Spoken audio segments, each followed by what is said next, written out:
The massive alien ship appeared in Earth's orbit on a Tuesday morning without warning. It was 3 miles long, dark red in color and covered with strange symbols that glowed like hot metal. Within minutes, every military base on the planet went into high alert. Satellites tracked the vessel as it settled into a stable orbit directly above the Pacific Ocean. The aliens made first contact exactly 1 hour after their arrival. They hijacked every television station, radio frequency, and internet connection on Earth simultaneously. The face that appeared on screens worldwide was not human. It belonged to a creature that stood 8 feet tall with thick armor-like skin in shades of gray and black. 4 arms extended from its torso, each one thick with muscle. Its eyes were yellow and slitted like a reptile, and when it spoke, its voice was deep and harsh. "People of Earth," the alien said in broken English, "I am Huntmaster Krell of the Valdren Hunting Guild. We have traveled across the galaxy for 1,000 years, seeking worthy prey on every world we discover. Your planet has been chosen for the great hunt." The message continued as governments scrambled to respond. Krell explained that the Valdren were the most famous hunters in known space. For them, hunting was not just survival or sport. It was their entire culture, their religion, their purpose. Every young Valdren proved themselves by hunting the most dangerous creatures on different planets. Earth was next on their list. "You will send your greatest warriors to face our elite hunters," Krell announced. 7 of your champions will fight 7 of ours over 7 days. Each hunt will take place in a different location on your world. The hunts will be broadcast across the galaxy for all civilized species to witness. If you refuse, we will destroy your major cities from orbit. You have 12 hours to present your first champion. The transmission ended, leaving Earth in chaos. The United Nations called an emergency session.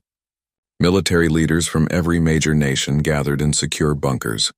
Scientists analyzed the alien ship and concluded it had weapons capable of making good on Krell's threat. Earth had no choice but to comply. The Global Defense Council, a hastily formed group of world leaders and military experts, began the difficult task of choosing champions. The first suggestion was to send Special Forces soldiers, the best fighters humanity had to offer. But a junior analyst named Lisa Chen found a problem in the Valdren's rules. They specifically state that champions must be proven hunters, Lisa explained to the council. Not soldiers, not fighters, hunters.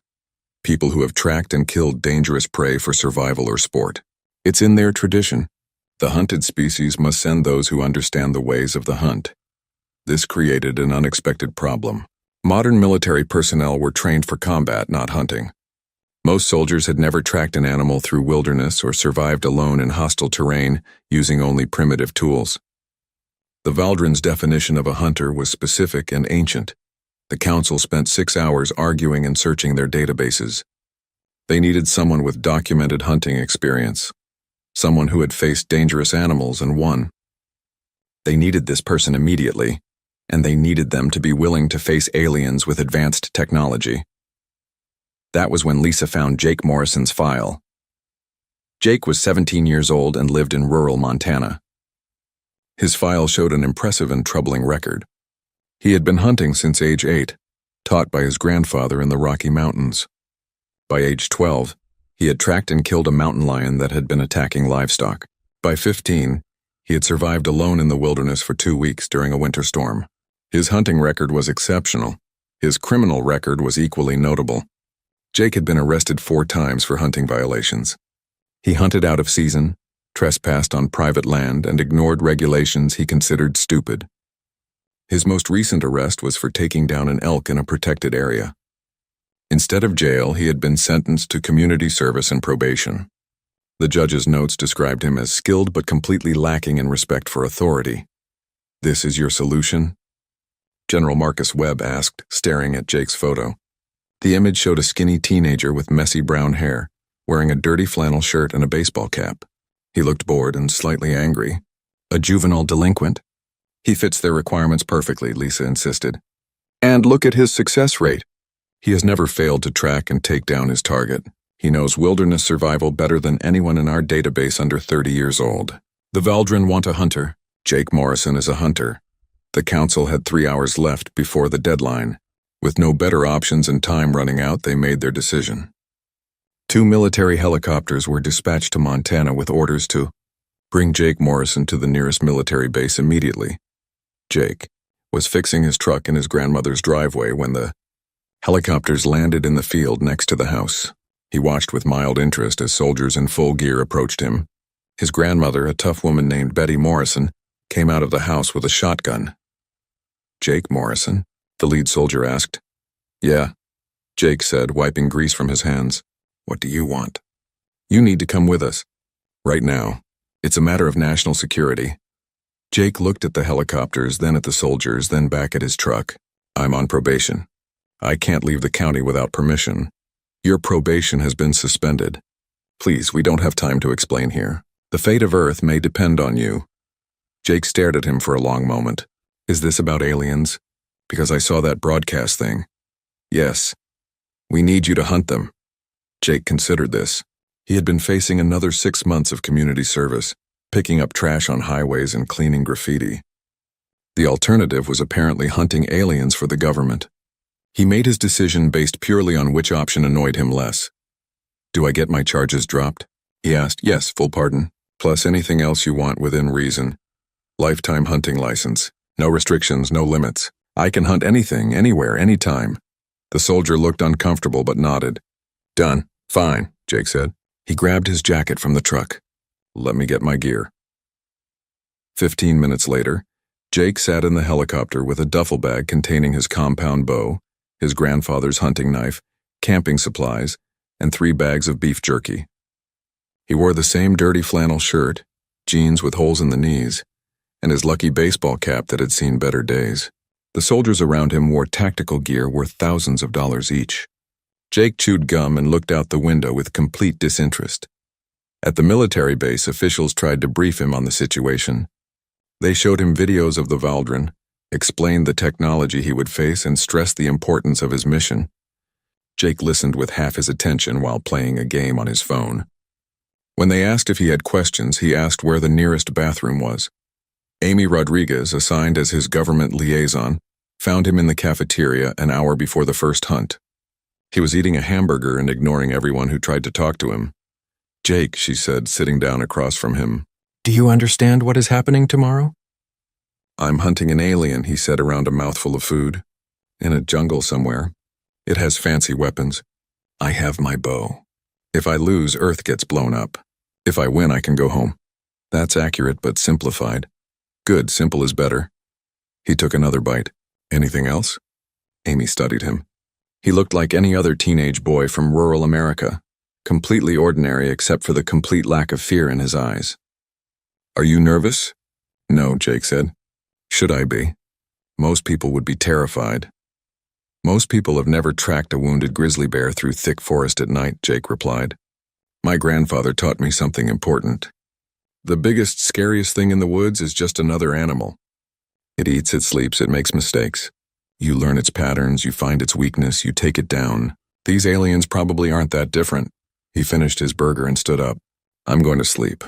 Wake me up when it's time to go kill something." As Jake walked away, Amy sat alone at the table and wondered if Earth had just made the best decision in its history or the worst. In 12 hours, they would find out. The transport helicopter dropped Jake into the Amazon rainforest at dawn.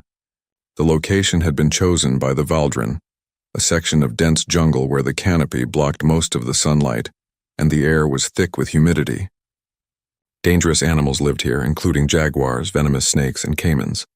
The Valdrin believed this would give their hunter an advantage.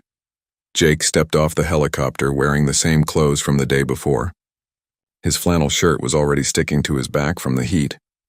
He carried his compound bow, a quiver of arrows, his hunting knife, a small backpack with basic supplies, and several bags of beef jerky stuffed in his pockets.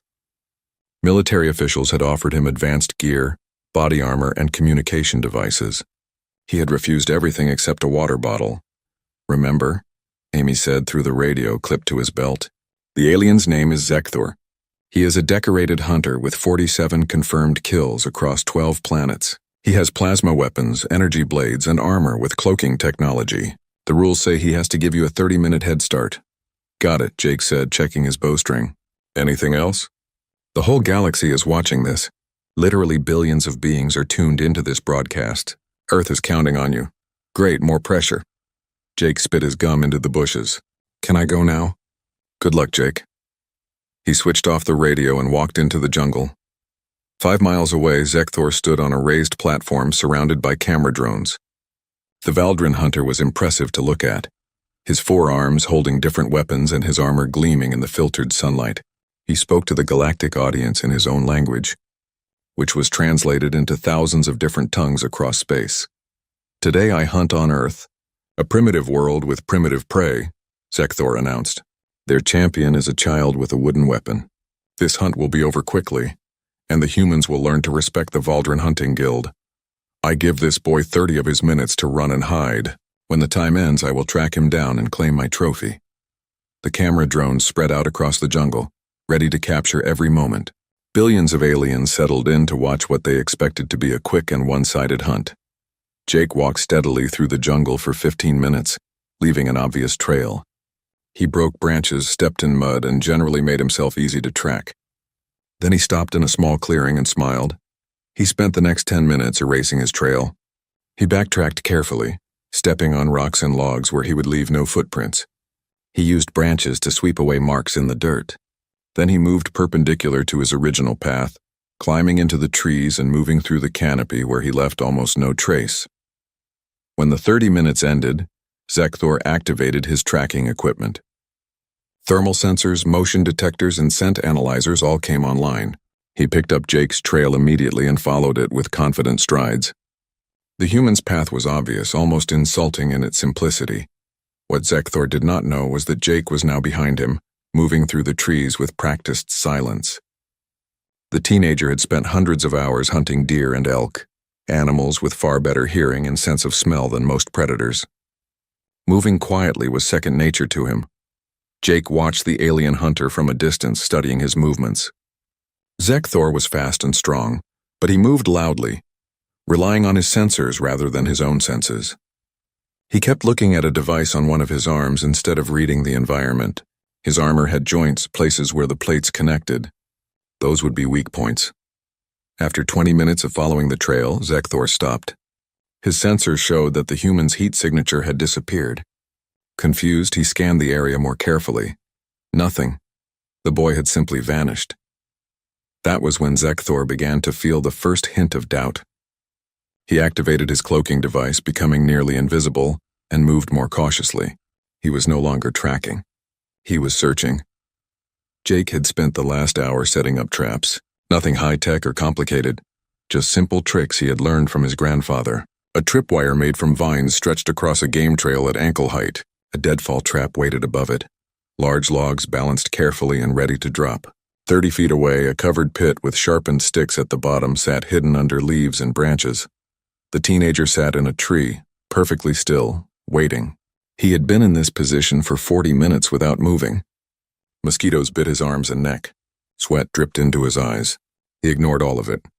Patience was the most important skill in hunting. Zekthor appeared in the clearing below, still cloaked but not invisible enough.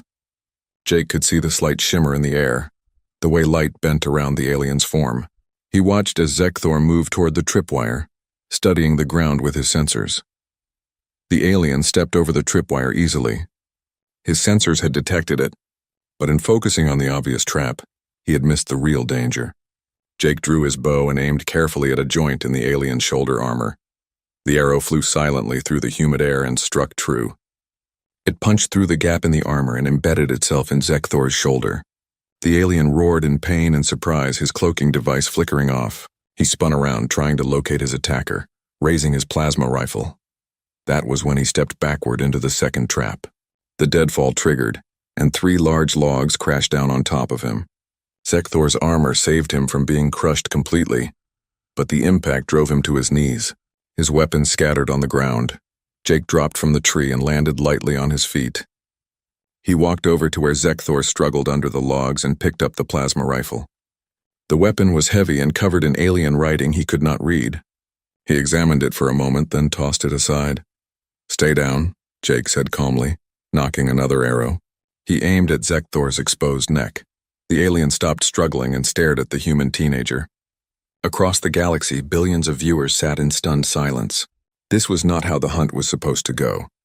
The prey had become the predator. You're supposed to run, Zekthor said in broken English. Prey runs. That is how the hunt works. I'm not prey, Jake replied. I'm a hunter. You were just too dumb to notice. He kept the arrow pointed at Zekthor while using his foot to push more logs onto the alien, pinning him more securely. Then he picked up one of the energy blades and examined it. The weapon was beautiful, glowing with a soft blue light. I'm taking this, Jake said. Trophy. You cannot, Zekthor protested. The rules say you must kill me to win. The rules say I have to survive the hunt. They don't say I have to kill you. Jake picked up the plasma rifle too. Besides, killing you would be too easy. This way you get to go back to your ship and tell everyone that a kid with a bow beat you. He started walking away, then stopped and looked back. Someone will come get you eventually. Probably. Try not to move too much, those logs look heavy. Jake disappeared into the jungle, leaving Zekthor pinned and humiliated. The alien's own camera drones captured everything, broadcasting his defeat to the entire galaxy. When Jake emerged from the jungle 2 hours later, Amy was waiting with a whole team of military personnel and scientists. They all stared at him as he walked up carrying alien weapons and looking bored. I want a cheeseburger, Jake announced, and a shower. And I'm keeping these. He held up the alien weapons. You won, Amy said, unable to hide her shock. You actually won. Yeah, was I not supposed to? Jake looked confused. You said I had to hunt the alien. I hunted the alien. Are we done now? There are 6 more hunts, Amy reminded him. 6 more days. Jake's face fell. 6 more? Can't someone else do it? I've got things to do back home. What things? Deer season starts next month. I need to scout locations. Amy stared at him. The fate of Earth had just been decided in a jungle, and this boy was worried about deer hunting. Jake, you just defeated one of the most famous hunters in the galaxy with a bow and arrow. It wasn't that hard, Jake said, shrugging. He was loud and relied too much on his gadgets. Basic mistakes. My grandfather would have been embarrassed for him. Across the planet, news of the victory spread rapidly. People celebrated in the streets. World leaders called it humanity's finest hour. Military analysts studied the footage obsessively, breaking down Jake's tactics and strategies. On the Valdrin ship, Huntmaster Krell watched the recording of Zekthor's defeat for the 5th time.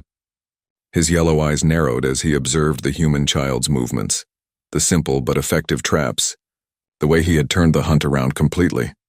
This boy is more dangerous than he appears, Krell said to his advisors. Tomorrow's hunter must not underestimate him. But even as he said it, Krell felt a worry he had not experienced in decades. The human had not fought like a warrior seeking glory. He had fought like a true hunter, cold and calculating and patient. That was something the Valdrin had not encountered in a very long time. Jake, unaware of the concern he had caused, fell asleep in his assigned quarters after eating 3 cheeseburgers. He dreamed of home, of the mountains of Montana, and of hunting deer in familiar woods far away from aliens and cameras and the fate of the world. Over the next 3 days, Jake Morrison became the most famous human in the galaxy, though he remained completely uninterested in this fact. He faced 3 more Valdrin hunters in 3 different environments, and each time the pattern was the same. The aliens arrived with superior technology and confident speeches. Jake arrived grumpy and defeated them anyway.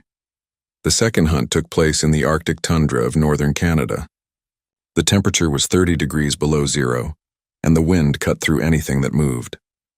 The Valdrin hunter, a female named Kirillith, was an expert in extreme environment combat. She wore heated armor and carried weapons designed to function in any temperature. Jake showed up wearing a heavy coat, boots, and a knit cap his grandmother had made him. He looked like he was dressed for a normal winter day in Montana, because to him he was. The cold did not bother him much. He had spent winters hunting in similar conditions. Kirillith's strategy was to use the cold as a weapon. Her armor kept her warm while she assumed Jake would quickly freeze or make mistakes due to the harsh environment. She tracked him through the snow, following his footprints and heat signature. What she did not account for was Jake's understanding of ice and snow. He led her to a frozen lake covered by a thin layer of snow that hid the ice beneath. Using his knowledge of how ice formed and where it was weakest, he walked carefully across the stable sections.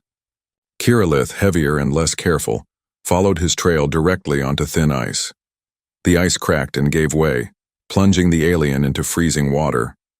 Her armor, designed to keep heat in, became a liability when wet.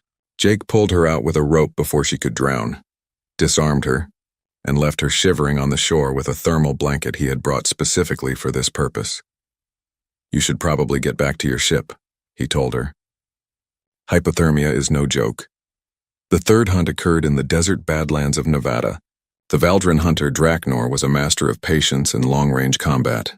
He set up position on a high ridge with a clear view of the entire area and waited for Jake to appear. Jake knew better than to cross open ground against a sniper. Instead, he spent 6 hours crawling through gullies and using the terrain to stay hidden. The desert heat was brutal, but Jake understood hydration and pacing. He took small sips of water, moved slowly, and waited for the sun to reach its peak. When the sun was directly overhead, Jake used a piece of broken mirror to reflect light into Draknor's position. The glare blinded the alien's sensors and gave Jake enough time to close the distance. He approached from an angle Draknor had not covered, assuming no one could cross that section of loose rock without being heard. Jake had crossed loose rock many times while hunting mountain goats. He knew how to place his feet to minimize noise. When he was within range, he used his bow to pin Draknor's arm to a rock with an arrow. The alien hunter surrendered immediately. The fourth hunt took place in an abandoned city in Eastern Europe. The buildings were crumbling and nature had begun reclaiming the streets. The Valdrin hunter Torvex was an urban combat specialist who knew how to use buildings, shadows, and enclosed spaces to his advantage. Jake had never hunted in a city before, but he adapted quickly. He realized that abandoned buildings were just different terrain, no more complicated than a forest if you understood the principles. He set up tripwires using electrical cord, created noise traps with loose debris, and used broken windows as shooting positions. Torvex tried to ambush Jake 3 times and fell into traps each time. The final trap was a simple rope snare that pulled the alien upside down. When he stepped on a trigger plate, Jake appeared, collected Torvex's weapons, and left him hanging. "Someone will cut you down eventually," Jake said, walking away. "Probably. After the 4th victory, Earth was in a frenzy. Jake Morrison was being called humanity's greatest champion, a tactical genius and a symbol of human superiority. News organizations from every country wanted interviews. Scientists wanted to study him. Governments wanted to recruit him. Jake wanted none of it. He refused every interview request. He ignored phone calls from presidents and prime ministers. When a famous actor showed up wanting to discuss movie rights, Jake locked himself in his room and played video games until the man left. The only person allowed near him was Amy Rodriguez, and only because she had figured out how to manage him. She brought him specific brands of energy drinks and beef jerky. She did not ask about his feelings or try to make him talk about the importance of his mission. She just gave him the information he needed and left him alone. "You have 3 more hunts," Amy told him on the 4th evening. "The Valdrin are changing their strategy. The last 3 hunters will come at you together." Jake looked up from his phone. "All at once? That's cheating." "Apparently their rules allow it in special circumstances. Huntmaster Krell is calling it a great hunt. It is considered a huge honor." "Do I get extra pay for fighting 3 at once?" "You are not getting paid. You are saving Earth." "Right. That." Jake went back to his phone. "When is it?" 3 days. They are building a special hunting ground on an island in the Pacific. It will combine elements of all the previous environments, plus they are importing alien animals from other worlds. 50 square miles of carefully designed death trap. Sounds annoying, Jake muttered.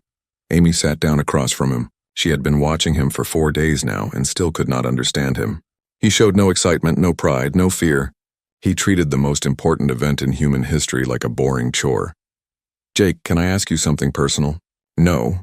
"Why did you agree to do this?" "Really?" Jake sighed and put his phone down. "I was facing 6 more months of community service. Picking up trash on highways, cleaning spray paint off buildings, following stupid rules made by people who never spent a day in real wilderness. The aliens showed up and offered me a way out. Plus, I get to keep my weapons and hunt wherever I want for the rest of my life. Easy choice." "So you are risking your life for convenience?" "I'm not risking anything," Jake said. "These aliens are decent fighters, I guess, but they are terrible hunters. They rely on technology instead of skill. They think fancy weapons make them superior. But hunting is not about who has the best gear.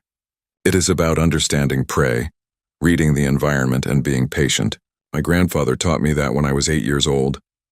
Your grandfather sounds like a wise man. He was. Jake's expression softened slightly. He died 2 years ago. Heart attack while we were on a hunting trip. I had to carry him 5 miles back to the truck.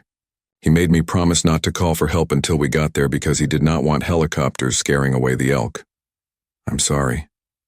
Jake shrugged. He lived the way he wanted and died doing what he loved. That is more than most people get. He picked up his phone again.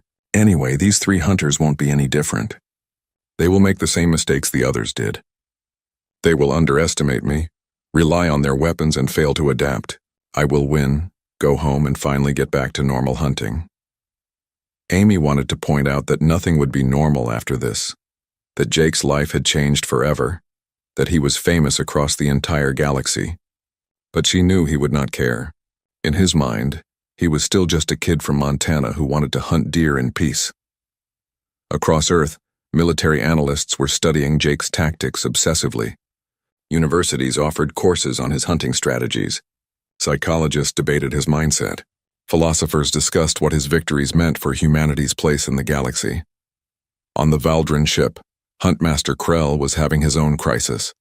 4 of his best hunters had been defeated by what appeared to be a bored child. The galaxy was laughing at the Valdrin Hunting Guild. Their reputation, built over 1,000 years, was crumbling. Krell made a decision. The final hunt would not just be about honor anymore. It would be about survival. If the Valdrin lost to this human child 3 more times, their entire culture would collapse. Other species would stop fearing them. Their way of life would end. He called his 2 best remaining hunters, Selvara and Kornak, to his chamber. Selvara was a tracker who had never lost prey in 300 hunts. Kornak was a weapons master with 500 years of experience. Together with Krell himself, they would face Jake Morrison in the Great Hunt. We cannot fail, Krell told them. This human must be defeated. Use every advantage, every trick, every tool at your disposal. The honor of our entire species depends on this. Selvara studied recordings of Jake's previous hunts. He is small and weak. His weapon is primitive, yet he wins through cunning and patience. He fights like prey that has learned to bite back. Then we will not give him time to set traps, Kornak said. We will hunt him aggressively, give him no rest, no opportunity to plan. We overwhelm him with superior numbers and firepower. No, Krell said. That is what the others thought. They assumed victory and paid for their arrogance. This boy is not prey. He is a predator from a world that creates predators. We must treat him as a genuine threat. The 3 Valdrin spent 2 days preparing, studying human hunting techniques and trying to understand how someone so young and primitive could be so dangerous. They found some answers, but not enough. Humans remained a mystery. A species that should be weak but somehow was not. Jake spent the same 2 days sleeping, eating, and practicing with his bow. When officials tried to give him advanced training or better equipment, he refused. When they offered tactical advice from military experts, he ignored them. He already knew what he needed to do. On the night before the Great Hunt, Amy found him sitting outside his quarters looking at the stars. For once, he was not on his phone or eating or acting bored. He just sat quietly. Nervous? She asked. No, Jake said. Just thinking. About what? About how weird it is that I'm here. A few weeks ago, my biggest problem was probation. Now I'm supposed to save the world by hunting aliens. He shook his head. Life is strange. Do you think you will win tomorrow? Jake considered this. Probably. They will make mistakes. Everyone does. I just have to be patient and wait for the right moment. He stood up and stretched. I'm going to sleep. Wake me up when it is time. As he walked away, Amy stayed outside, looking at the same stars Jake had been watching. Somewhere up there, billions of aliens were waiting to see if a grumpy teenager from Montana could defeat the galaxy's most famous hunters. The answer, she suspected, would surprise everyone except Jake himself. The island appeared on no maps because it had been created specifically for the Great Hunt. The Valdrin had spent 2 days transforming it into a perfect hunting ground. 50 square miles of terrain that combined frozen tundra in the north, dense jungle in the south, rocky mountains in the east, and desert wasteland in the west. In the center was an abandoned mock city built from shipping containers and construction materials. They had also imported creatures from other worlds. Flying predators with wingspans of 20 feet circled above the jungle. Pack hunters with 6 legs and razor-sharp teeth roamed the desert. Massive bear-like creatures that could crush stone with their jaws wandered the mountains. The Valdren wanted Jake to face threats from all sides. Jake arrived by helicopter at dawn, dropped at the southern edge of the jungle. He wore his usual flannel shirt, jeans, boots, and baseball cap. His compound bow was strapped to his back, his grandfather's knife at his belt, and his backpack contained the same basic supplies as always. He had refused body armor, communication equipment, and anything else the military offered. Amy spoke to him one final time through the radio before the hunt began. "Jake, this is different from the other hunts. You are facing 3 hunters at once, plus dangerous animals across a massive area. Please be careful." "I'm always careful," Jake replied, which was not strictly true. "How long do I have?" "No time limit. The hunt ends when either you or all 3 Valdren are defeated. The entire galaxy is watching. Every news organization on Earth has cameras everywhere. This is the biggest event in human history." "Great, more pressure." Jake switched off the radio and dropped it on the ground. He did not want the distraction. 5 miles north at the edge of the tundra, Huntmaster Krell stood with Selvara and Kornak. All 3 were heavily armed and armored. They had tactical displays showing Jake's last known position, sensor equipment to track his movements, and weapons capable of destroying anything human-made. "We know his tactics now," Krell said. "He does not run. He observes, sets traps, and waits for mistakes. Therefore, we make no mistakes. We move carefully, check for traps, and coordinate our attacks. Selvara, you track him. Kornak, you provide cover with long-range weapons. I will close in for the final strike once he is located." "What if he tries to pick us off one at a time?" Selvara asked. "Then we do not separate," Krell replied. "We stay within sight of each other. He cannot trap all 3 of us simultaneously." They moved out confident in their plan. They were the best hunters the Valdren had, working together with centuries of combined experience. Against them was one teenage human with a primitive weapon. Victory seemed certain. Jake spent the first 6 hours doing something the Valdren did not expect. He did not move. He found a defensible position in the jungle, a small clearing surrounded by thick vegetation and multiple escape routes, and he simply waited. He sat perfectly still, watching and listening. He heard the flying predators overhead. He noticed the 6-legged pack hunters moving through the underbrush. He observed how the imported alien animals behaved, where they hunted, what sounds they made. This was crucial information.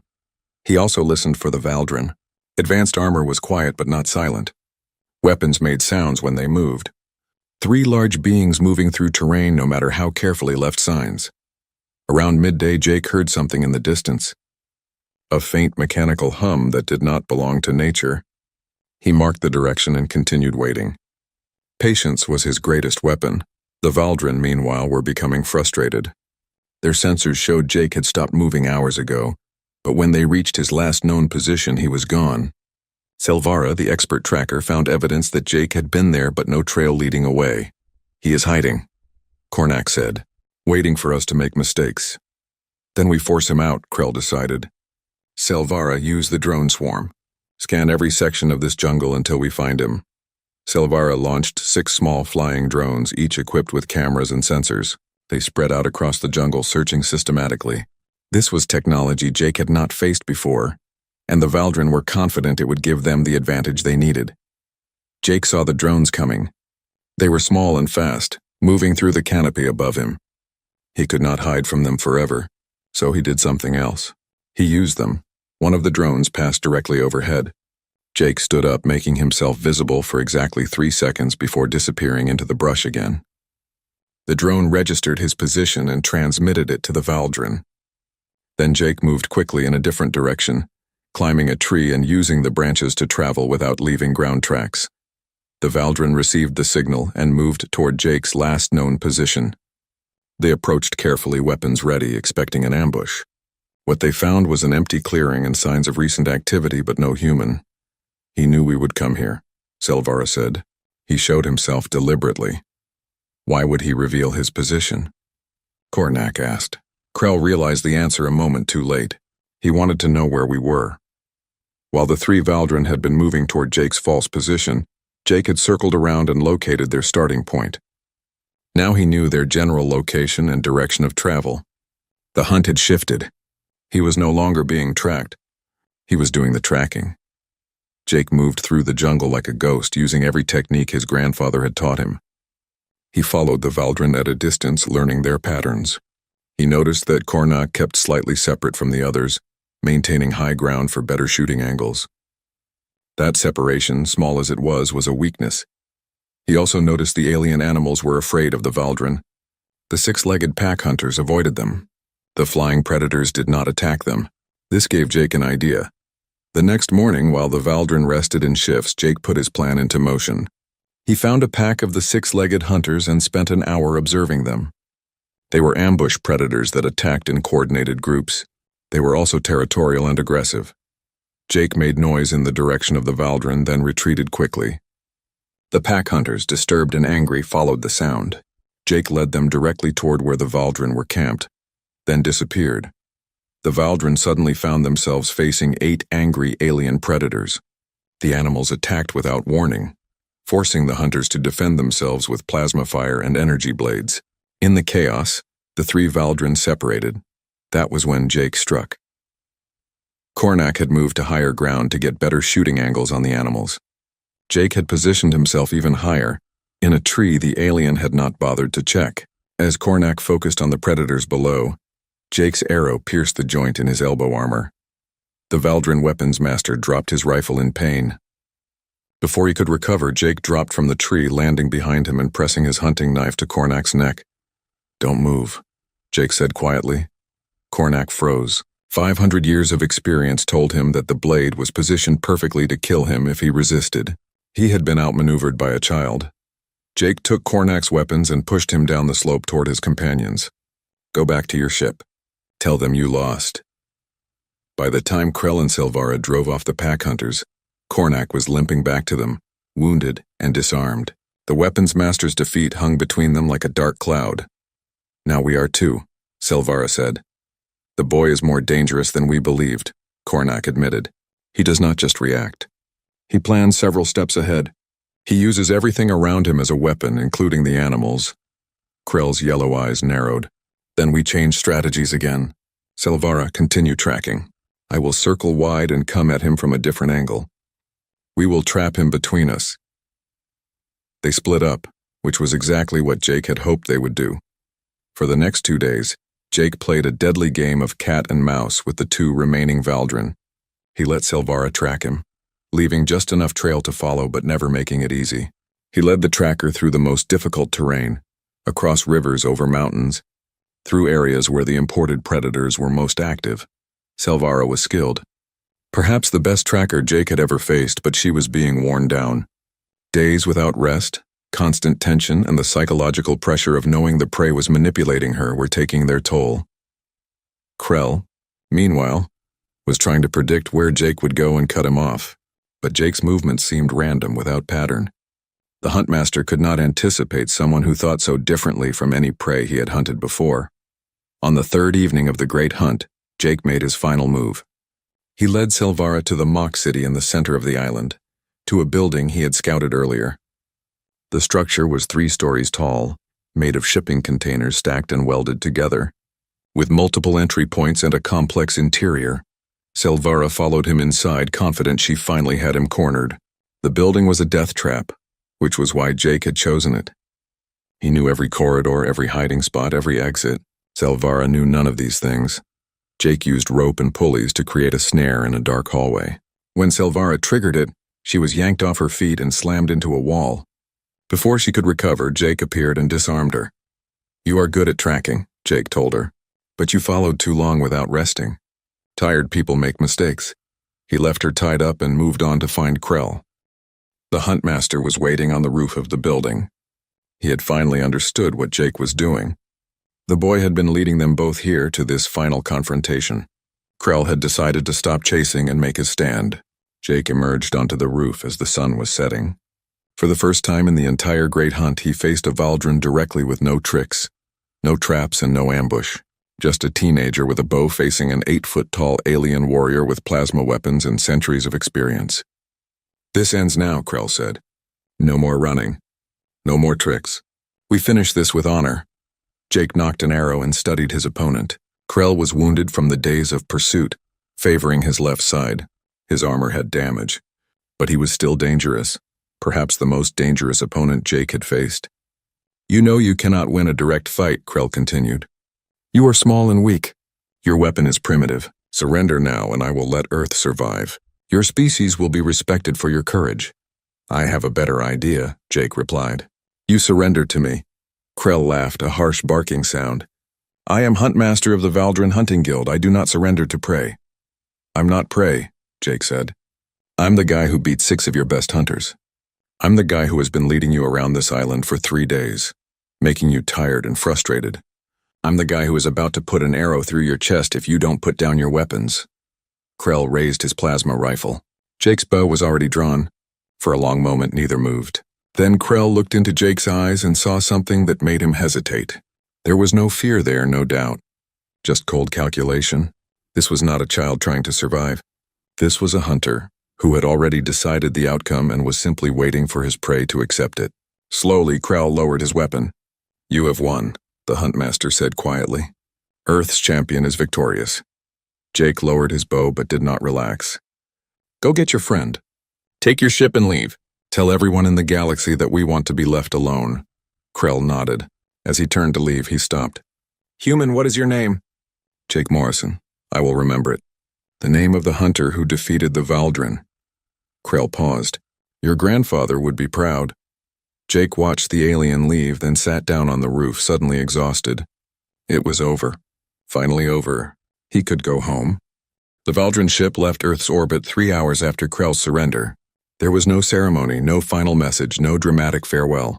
The massive vessel simply powered up its engines and disappeared into the darkness of space. The departure was watched by billions of humans and trillions of aliens across the galaxy.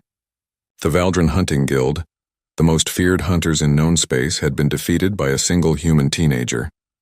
Jake Morrison was extracted from the island by military helicopter. He slept through most of the flight back to the mainland, exhausted from 3 days of constant tension. When he woke up, he found himself in a secure military facility surrounded by celebrating people. Someone had put a medal on his chest while he slept. He took it off and left it on the chair. The world wanted to make him a hero. Every news organization on the planet demanded interviews. World leaders called wanting to speak with him personally. The President of the United States invited him to the White House. A famous director offered him $10 million for his life story. Publishers competed for book rights. Universities offered full scholarships. Companies wanted him to endorse their products. Jake refused everything. He refused politely at first, then with increasing irritation, and finally by locking himself in his room and ignoring everyone except Amy Rodriguez. You cannot hide forever, Amy told him through the door. The whole world wants to meet you. I don't want to meet the whole world, Jake replied. I want to go home. Jake, you are famous. You saved humanity. People have a right to know about you. Why? I just hunted some aliens. It wasn't even that hard. Now everyone wants to treat me like I'm special. Amy sighed. She had been dealing with Jake for over a week now, and still had not figured out how to motivate him. What do you want? The door opened. Jake stood there in his same dirty flannel shirt and jeans, looking tired and annoyed. I want my charges cleared like they promised. I want my unrestricted hunting license. I want to go back to Montana and never hear about aliens again. That was the deal. Done, Amy said. All of that is arranged. But Jake, whether you like it or not, your life has changed. You are the most famous person on Earth. You cannot just go back to being a normal kid. Watch me. 3 days later, after signing papers that made his criminal record disappear and receiving an official hunting license that had no restrictions whatsoever, Jake Morrison was driven back to Montana. A military convoy accompanied him because security concerns demanded it. But Jake refused to let them come onto his grandmother's property. He got out of the car carrying his duffel bag and walked up the driveway alone. His grandmother, Betty Morrison, was waiting on the porch with a shotgun across her lap and his dog Buster at her feet. The dog went crazy when he saw Jake, running to him and jumping up excitedly. You look like hell, Betty said by way of greeting. Thanks, Grandma. Jake sat down on the porch steps and petted Buster. It's good to be home. Heard you did some alien hunting? Yeah, it was annoying. Betty nodded. Your grandfather would have laughed his head off. All those fancy aliens with their fancy weapons, beaten by a Morrison with a bow and common sense. She paused. He would have been proud too. Real proud. Jake felt his throat tighten but did not let himself cry. He had not cried when his grandfather died, and he was not going to start now. Thanks. You planning to do any more of that alien nonsense? No, I'm going to hunt deer like a normal person. Good, now come inside and eat something. You look skinny. Life tried very hard to return to normal, but normal had changed in ways Jake could not control. News helicopters flew over his grandmother's property until she threatened to shoot them down. Reporters camped at the end of the driveway until the sheriff moved them. His phone number changed 3 times because people kept getting it somehow. Jake dealt with all of this by ignoring it completely. He went into the mountains with Buster and disappeared for days at a time. He hunted elk and deer and generally did his best to pretend the last 2 weeks had never happened. But the galaxy had not forgotten about Jake Morrison. 2 weeks after the Valdrin departure, the Global Defense Council received a message from an alien species called the Telnari. They were insectoid creatures who wanted to challenge humanity to a competition of strategy and skill. Not combat, but games. They suggested chess, tactical simulations, and puzzle-solving contests. Earth's governments immediately began assembling teams of the best strategic minds they had. Grandmasters, military tacticians, and game theorists were recruited. Then someone suggested they should ask Jake Morrison. Amy Rodriguez was given the job of contacting him. She drove to Montana herself, figuring she had the best chance of actually getting him to respond. She found him in the woods behind his grandmother's property, teaching Buster how to track rabbits. "Jake," she called out. "We need to talk." Jake looked up and frowned. "I thought we were done." "So did I." But more aliens showed up. "They want to compete in strategy games. The council thinks you should participate." "No. Jake, you are Earth's greatest hero. You have proven that humans can compete with advanced alien species. Your involvement would mean everything." "I don't play chess," Jake said. "I hunt. That is what I'm good at. That is what I like doing. Find someone else for your alien games." "But what if we need you again? What if something happens and Earth needs a hunter?" Jake stood up and looked at her seriously.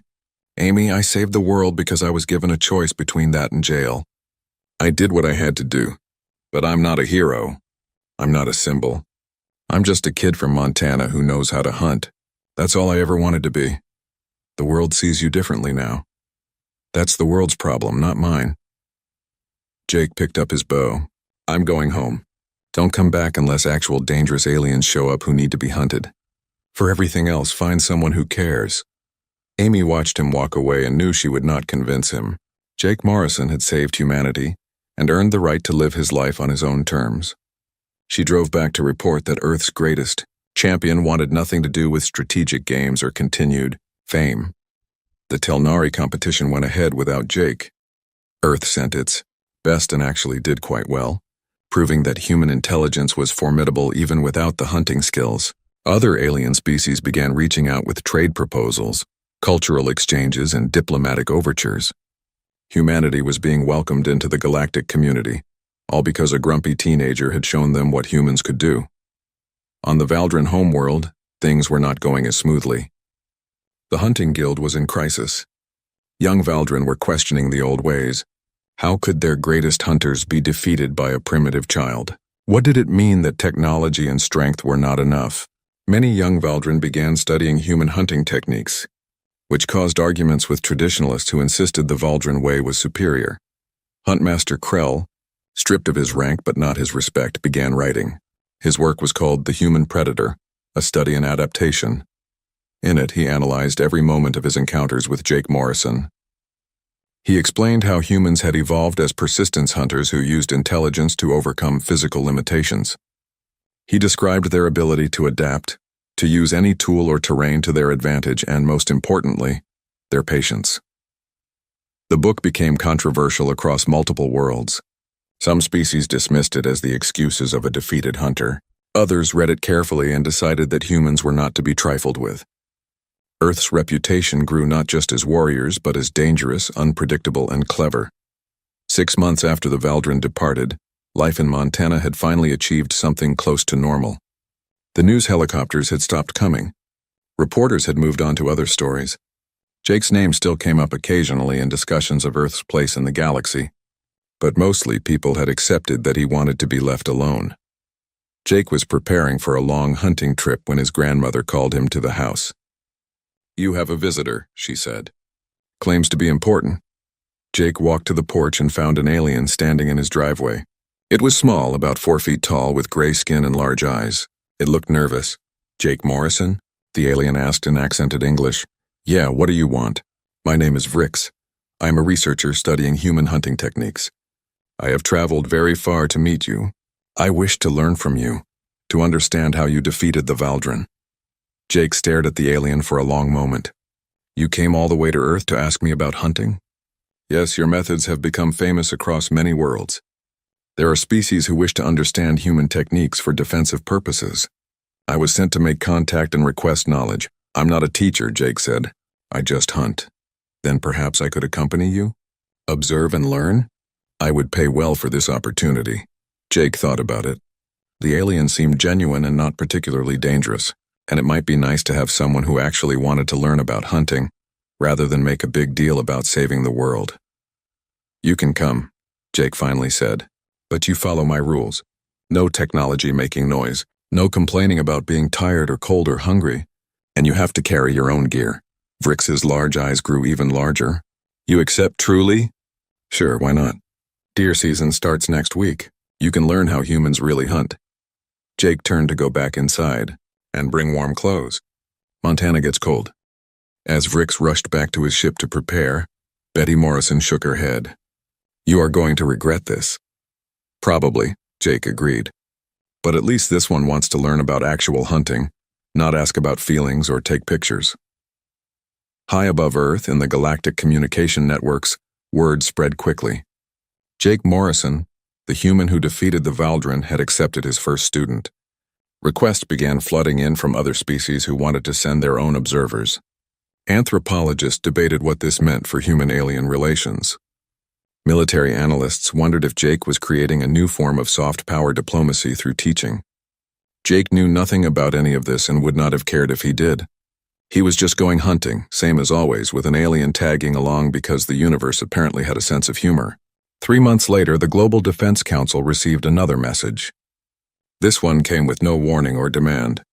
Just a simple statement that appeared simultaneously on every screen on Earth. Warning to all species considering challenges or invasions directed at Earth. They sent their grumpy teenager as their first champion. He defeated our finest hunters using primitive weapons and patience. Imagine what their trained adults can do. This world is under galactic protection by virtue of earned respect. Approach with caution and genuine friendship, or do not approach at all. The message was signed by 17 different alien species, including the Valdren. Earth had somehow gained protectors across the galaxy, all because Jake Morrison had proven that humans were not to be taken lightly. When Amy called to tell Jake about this development, he was in the mountains on a hunting trip with Vrix, who was slowly learning that human hunting required far more patience than Valdren methods. "Jake, do you understand what this means?" Amy asked excitedly. "You have made Earth safe. Other species are protecting us because of you." "That's nice," Jake said. "Can I go now? I'm tracking something." "Don't you care that you changed the entire galaxy's view of humanity?" Jake thought about it. "Not really. I just wanted to hunt deer and not go to jail. Everything else just kind of happened." He paused. "Is there anything else? Because I really need to focus here." "No, that is all. Thank you, Jake, for everything." "Sure, bye." He hung up and turned back to Vrix, who was struggling to move quietly through the forest. "You are still stepping on every branch you see.